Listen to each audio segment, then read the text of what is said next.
avait commencé d'ailleurs, je le dis, sous le règne de Cécile Duflot, ministre du Logement, par ordonnance à simplifier un certain nombre de procédures, et surtout à limiter le droit de recours absolu de tous les empêcheurs de tourner en rond sur tous les sujets, parce que ça existe. Et lorsque j'étais maire, j'ai quand même connu des gens qui passaient leur temps à faire des recours sur tous les permis de construire, pardon. Le permis de conduire, c'est le Macron aussi.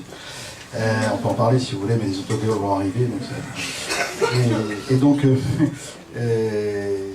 on continue, parce que les recours doivent exister, les procédures d'appel aussi, mais ça ne peut pas être un moyen dilatoire de ne plus rien faire dans le pays, d'autant que la bonne foi n'est pas toujours au rendez-vous de ces recours. Encore une fois, j'ai connu des gens qui se faisaient faire des gros chèques pour éteindre les recours. Et donc les maires que nous sommes ou que nous avons été se souviennent de ça, et ça donne juste envie de les étrangler, quoi. Parce que quand vous avez un sujet d'implantation industrielle ou d'implantation de logements sociaux, et vous avez quelqu'un qui fait le recours pour emmerder le monde, passez-moi l'expression, et qui finalement se retire, parce que les délais de la justice sont toujours un peu longs, il se retire de l'instant où on lui fait un chèque. Donc ça, c'est pas possible. La loi, elle ne peut pas permettre à des gens qui mènent des actions en recours pour gagner de l'argent. Or, il y en a dont c'est quand même le métier, et c'est pas interdit par la police, ce qui est quand même pas normal. Donc voilà, et donc là, il y a, sur cette question-là, l'article 28, il vient compléter un dispositif qui effectivement a déjà été amorcé et dans les lois du FLO et dans la loi de transition énergétique. Sur la question de simple de M. Lioncy sur l'équilibre tarif de l'électricité, je pense que c'est pour ça que j'ai lancé une commission d'enquête sur les tarifs de l'électricité. Là aussi, 6 mois, c'est pas assez pour réfléchir. Le secteur de l'électricité, quand on regarde, est un secteur où on doit faire face, pour l'essentiel, à des coûts d'investissement, ou d'amortissement d'investissement. La part de l'exploitation pure et dure par rapport au coût d'investissement est relativement faible. Et donc, en fait, on devrait avoir, sur le plan de la tarification, une approche où on aurait forfaitairement à assumer ce coût de l'investissement, quel que soit le niveau de consommation, parce qu'il y a un certain nombre d'investissements, je pense au réseau notamment, consommiez peu ou pas beaucoup, il faut faire face à leur maintenance, il faut faire face à leur déploiement, et on voit bien que le tarif, il n'est pas en lien avec ça.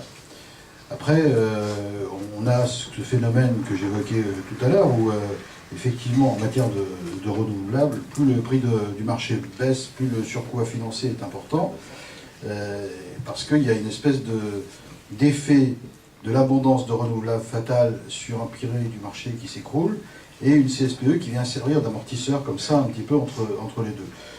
Ce yo-yo est un yo-yo de l'impossible, quoi. C'est-à-dire qu'il y a effectivement un moment où il faudra remettre un peu de rationnel dans tout ça. Donc, sauf à dire, il faut reconfigurer complètement les choses maintenant, tout est lancé, y compris l'économie d'énergie, et je suis le tenant de l'ouverture du marché de l'effacement, et je me fais beaucoup critiquer là-dessus, puisque certains disent, mais l'effacement, c'est pas de jeu, en réalité, c'est du report de consommation, c'est pas toujours vrai, c'est souvent de l'économie d'énergie aussi. Et comment est-ce que les négawatts ont le droit d'être rémunérés au même titre que les productions d'énergie renouvelable? C'est une question, moi, que je me pose depuis toujours, et je pense qu'on a raison d'aller sur un chemin où on doit produire de l'économie d'énergie. Bon, la question du bâtiment qui a été évoquée tout à l'heure, mais aussi le comportement des acteurs avec les nouveaux outils. On a en France des entreprises, donc je sais que certaines sont ici, qui sont merveilleuses d'efficacité énergétique. C'est-à-dire, on a tous les équipements possibles, à condition qu'on ne tue pas en amont la capacité à utiliser l'électricité dans le logement. Et ça, c'est un sujet, le fameux coefficient de conversion, qui nous occupe depuis longtemps, où effectivement on a tort de considérer que c'est pas bien d'avoir y compris du chauffage électrique quand on a un bâtiment parfaitement bien isolé, avec une régulation tout à fait à la main du consommateur, parfaitement automatisée. Donc on est d'accord, enfin, je suis d'accord avec ça depuis toujours, d'ailleurs depuis le Grenelle où M. Borloo m'avait expliqué que si ces coefficients existaient, c'est parce que c'était une disposition européenne.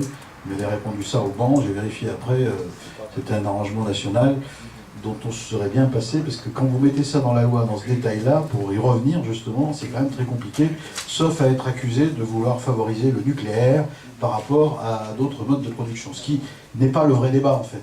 Mais on sait bien que dans ces éléments, le rationnel n'est pas toujours au rendez-vous de nos échanges. Donc la question, c'est à la question comment est-ce qu'on voit l'évolution, je pense qu'il va falloir, une fois qu'on aura atteint un peu plus de maturité sur le plan des renouvelables, avec la partie stockage, parce que c'est quand même la clé. Le jour où on arrive à stocker la production intermittente dans des moments où on n'a pas besoin de cette production, mais on est les champions du monde, comme on dit en football. Dire à ce moment-là, on a tout réglé, on n'en est pas loin. Simplement, là aussi, on a un problème de, non pas de problème technologique, on a un problème de modèle économique. Comment on rémunère le stockage?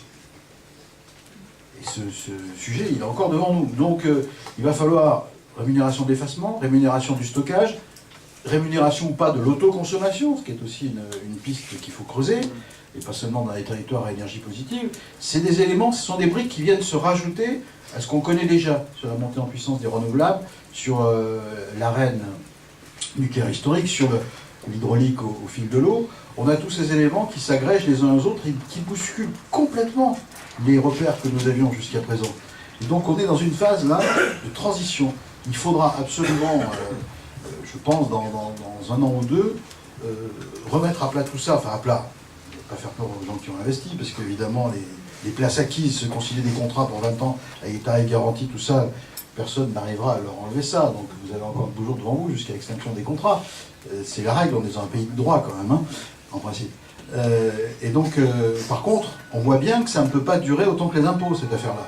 Il va falloir qu'on rebâtisse un système et qui prendra mieux, me semble-t-il, en compte la part investissement et la part fonctionnement. C'est tout bête, mais je pense qu'à vouloir mélanger les deux, et puis il faut absolument que le consommateur, qui soit industriel, on essaye de l'a compris depuis longtemps, et domestique, qui comprennent qu'ils sont acteurs de notre production, et que dès l'instant on les stimule pour qu'ils soient des acteurs vertueux, notamment du réseau de l'électricité, on va avoir finalement une approche qui coûtera moins cher à tout le monde. Mais là encore, il faut que nos grandes entreprises de production, elles jouent le jeu de ça, parce qu'elles le faisaient du temps où elles étaient en situation de monopole. Après, quand le marché s'est ouvert, ils ne l'ont plus fait. On peut comprendre pourquoi. Mais il faut retomber sur nos pas, y compris sur le fait qu'il ne faut pas que les centrales à gaz, je le disais tout à l'heure, ferment définitivement, parce que ça posera un problème le jour où on en a besoin. Donc là aussi, il faut pouvoir rémunérer quelque chose qui sommeille pour pouvoir l'activer le jour où on en a besoin. On comprend bien que celui qui en a la gestion ne va pas gérer ça à perte. Mais il faut que ça interroge l'ensemble du système. Donc il y a plus de questions qui se posent que de réponses à apporter. Mais il y a une nécessité impérieuse de modifier les règles du jeu lorsque l'éolien offshore sera monté en puissance, lorsque au niveau de la biomasse, on aura rééquilibré, harmonisé la production, lorsqu'au niveau du solaire, on aura atteint des capacités de stockage plus pertinentes. Le groupe Total nous annonce ça pendant 3 ans, et je pense qu'ils ont raison. Encore une fois, moi je sais que les technos existent, il faut juste maintenant qu'on intéresse tout le monde à ce nouveau modèle. Donc c'est un sujet devant nous. Il n'y a pas de raison que ça coûte plus cher à tout le monde quand on remettra tout à plat. Moi je pense que ça coûtera moins cher à tout le monde et qu'en plus on polluera moins. Donc c'est ça l'espoir dans lequel nous nous trouvons, et c'est ça que ce texte de la transition énergétique essaye de revisiter. Moi, je suis de ceux qui pensent que même si on fait des efforts d'économie d'énergie, d'efficacité énergétique se demande des bâtiments, et dans les transports, compte tenu des transferts d'usage, vous avez évoqué la mobilité, compte tenu de la montée en puissance de tout ce qui est consommation liée à l'informatique au sens large, c'est pas fini, on voit bien qu'il est possible qu'il n'y ait pas forcément de baisse de consommation de l'électricité. Baisse de consommation de l'énergie globale et de l'électricité, c'est pas la même chose. Et donc, dans un contexte comme ça, effectivement, il y aura besoin de tout le monde pour la production. Et les ratios que vous évoquez, ils s'inscrivent bien dans un volume de consommation donné. Donc l'histoire ne s'arrête pas à aujourd'hui par rapport à ça. Il ne voit pas où est la provocation, où est le... Moi j'ai toujours dit ça, je pense que si on veut consommer moins de pétrole, il y a des chances pour qu'on consomme plus d'électricité faite à partir d'autre chose que du pétrole. Hein, enfin, j'enfonce une porte ouverte, mais ça va mieux en le disant, au cas où on oublierait de quoi on parle. Concernant la 4e génération, vous savez que la démarche en matière de recherche, c'est toujours plus de sûreté et toujours moins de déchets. C'est ça, en gros, ce qui compte dans la chaire de recherche nucléaire. Et oui, je confirme, le gouvernement d'aujourd'hui n'a jamais dit qu'il éteindrait la recherche en cette matière. Tous les réacteurs ne pourront pas être prolongés. Il n'est pas nécessaire non plus de tous les renouveler. Ne me demandez pas des noms, je ne suis pas le patron d'EDF. Mais en tout état de cause, ce serait extrêmement dangereux, me semble-t-il, de s'inscrire dans une logique d'extinction de la recherche dans ce domaine. Ce serait dangereux d'abord parce que on perdrait des compétences et des vocations. Et donc à ce moment-là, avec le parc que nous avons, on se mettrait nous-mêmes en situation de grand danger. Que sur le plan de l'économie générale de cette filière, sur laquelle on a quand même, sur le plan mondial, une notoriété qui oblige au respect, même si on a ici ou là quelques chantiers qui ont tendance à durer, mais enfin tout prototype met toujours un peu de temps à émerger. Non, il n'y a pas du tout de... La ministre a parfaitement dit, il faut continuer la recherche sur ce secteur-là, mais il faut arrêter d'être complètement dépendant de ça. Il ne faut pas considérer que la seule réponse, c'est celle-là. Voilà, c'est ça qu'on dit.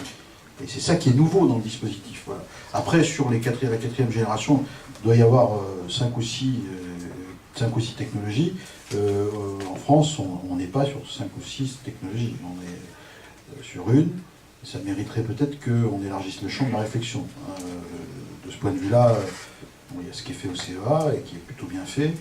Peut-être faudrait-il ouvrir un petit peu le champ de la réflexion. Bon, ça c'est un point d'expert, je ne suis pas scientifique et donc je ne peux pas m'engager sur cette voie, mais je confirme en effet qu'il n'y a pas de contradiction entre diminuer la part du nucléaire dans la production et continuer la recherche dans ce domaine. Enfin, je veux dire, j'espère que ceux qui sont ici ne pensent pas ça. Parce que sinon, encore une fois, on se mettrait en danger, ce serait très, très embêtant. Bon, sur le CO2, moi, j'ai pas de réponse franco-française, quoi. C'est clair que là, on a un sujet, notamment pour les industries, qui sont toutes en concurrence mondiale. On ne peut pas être le seul pays au monde qui gère nos affaires en vertu et qui autorise tout bien et produit qui viennent d'ailleurs à ne pas avoir cette vertu-là. Et c'est bien l'un des problèmes qu'on a sur les électro-intensifs, où les écarts de prix deviennent insupportables parce qu'on pénalise complètement notre industrie. Donc, sauvons l'emploi. Après, vous avez raison, la baisse du pétrole. Le pétrole, qu'il soit cher ou pas cher, il continue à polluer quand même. Hein. Donc, je veux dire là-dessus, je pense que les gens l'ont compris. Je pense que ça, c'est acquis et on dit que la baisse du pétrole, ça ne durera peut-être pas éternellement, même si je pense que ça peut durer quand même quelques années. C'est pas une raison pour s'endormir sur nos lauriers. J'ai pas le sentiment que... On voit bien le débat qu'il y a sur le diesel en ce moment, qui est parfois un peu irrationnel d'ailleurs, hein, parce qu'il y a diesel et diesel. Je sens que la population a compris qu'il fallait quand même passer à un autre mode de consommation d'énergie que les énergies fossiles. D'ailleurs, au niveau de la pompe à essence, vous avez vu qu'on ne s'était pas privé d'augmenter un peu les taxes au moment où le pétrole baissait, puisque vous le suggériez. Ça tombe bien, c'est fait. Ah. 4 centimes, c'est 4 centimes. J'ai vraiment beaucoup de points d'accord avec Ségolène Royal, d'abord, parce que je trouve qu'elle est extrêmement courageuse sur beaucoup de sujets, mais quand elle dit qu'il ne faut pas que l'écologie soit punitive, elle a raison. C'est-à-dire qu'on peut modifier des comportements, et ça infléchit des comportements. La fiscalité, c'est évident. Mais en même temps, ça peut aussi inviter les gens à mal comprendre les choses ou à mal les gérer. Mon idée, c'est qu'il faut qu'on donne des outils, des moyens pour responsabiliser le consommateur.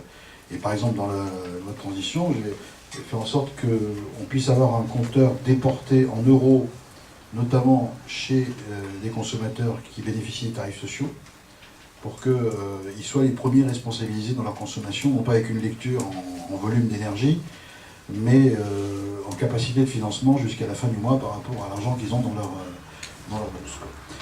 Et ça fait partie de ces éléments qui doivent pouvoir nous permettre d'impliquer en responsabilité les consommateurs. Il faut encore plus le faire. Après, moi je crois plus à ça qu'à la taxation du carbone, ne serait-ce que parce que je vois bien que tant qu'on n'a pas un système au moins européen, on va avoir quand même beaucoup de mal à organiser un truc franco-français chez nous qui marcherait tout seul, comme si les frontières étaient fermées.